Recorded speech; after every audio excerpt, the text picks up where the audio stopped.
ওই ঋণও শোধ করে দিবেন সব। আর ঋণ কেমন জানেন? ওই যে এখন মানুষ ঋণ নিচ্ছে 1 কোটি টাকা ব্যাংক থেকে, 2 কোটি টাকা ব্যাংক থেকে, হ্যাঁ, কত বছর, 10 বছরের জন্য, 20 বছরের জন্য বাড়ি করছে, তাই না? তার ধারণা এমন যে সে মারা গেলে তার ঋণটা কেউ না কেউ শোধ করে দিবে, তাই তো? আর আল্লাহর রসুল কি বলছেন দেখেন, একজন মারা গেছেন, নবী সাল্লাল্লাহু আলাইহি ওয়াসাল্লামের সময় একজন মারা গেছেন।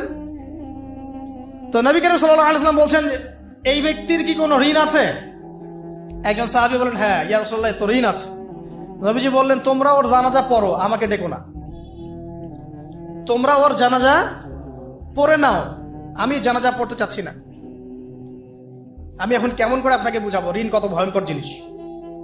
আপনি যে ব্যাংক থেকে 3-4 কোটি টাকার লোন নিয়ে রাখছেন, লাখ লাখ টাকা লোন নিয়ে বসে আছেন, দিব্যি সুখে বসে আছেন, এমন চিন্তায় যে আপনার মৌত হবে না। আর নবী সাল্লাল্লাহু আলাইহি ওয়াসাল্লামের সময়ে একজন মারা যাচ্ছেন, তিনি বলছেন তোমরা জানাজা পড়ে নাও, আমি জানাজা পড়তে চাচ্ছি না। মানে ঋণগ্রস্ত ব্যক্তির জানাজাও তিনি পড়তেন না। তারপরে একজন এসে বললেন, ইয়া রাসূলুল্লাহ, আমি তার ঋণ শোধ করে দিব, তার যা ঋণ আছে আমি শোধ করে দিব। তখন নবী এসে জানাজা পড়লেন সাল্লাল্লাহু আলাইহি ওয়াসাল্লাম। তা আপনার এই কোটি কোটি টাকা ঋণ শোধ করার লোক তো রেডি আছে নাকি? আছে না? সমস্যা নেই, আপনার জানাজা পড়া হবে। কারণ হুজুরকে আপনি 5,000 টাকা দিবেন, হুজুর জানাজা পড়াই দিবে, কোনো সমস্যা নেই। তারপরে আপনার মিলাদও হবে, আপনার একটা বড়সড় দোয়াও হবে ইনশাআল্লাহ। কিন্তু আল্লাহ পাক বলেছেন যে শহীদ, আল্লাহর পথে যুদ্ধ করে শহীদ হয়েছে, এই ব্যক্তির আত্মাও ঝুলে থাকে যতক্ষণ পর্যন্ত না তার ঋণটা শোধ করা হয়। এবার বলেন আমি কি বুঝাবো আপনাকে? আর কিছু বলতে হবে? তো এখন সেই দোয়া শিখাচ্ছি আপনাদেরকে, যে দোয়া শিখলে আপনারা ঋণ থেকে বাঁচবেন ইনশাআল্লাহ।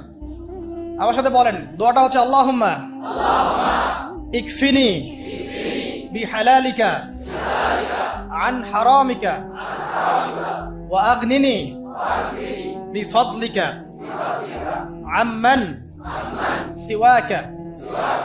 এই দোয়াটা ছোট না? এটা মুখস্থ করবেন, সেজদায় পড়বেন, নামাজের সেজদায় পড়বেন, আত্তাহিয়াতু দরুদ শেষ তারপরে পড়বেন, নামাজ শেষে হাত তুলে করবেন, যখন তখন শেষ রাত্রে করবেন। ইনশাআল্লাহ দেখবেন আপনার ঋণ বলতে কিছু থাকবে না ইনশাআল্লাহ।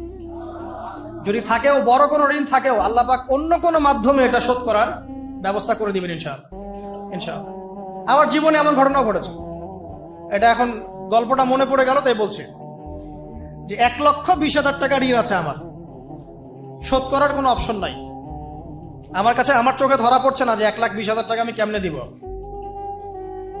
কি হলো, হঠাৎ করে আমরা একটা সার্কুলার দেখলাম যে সারা বাংলাদেশে ইসলামিক ট্যালেন্ট খোঁজা হচ্ছে। 2000 এটা মনে হয় 17 কি 18 সালে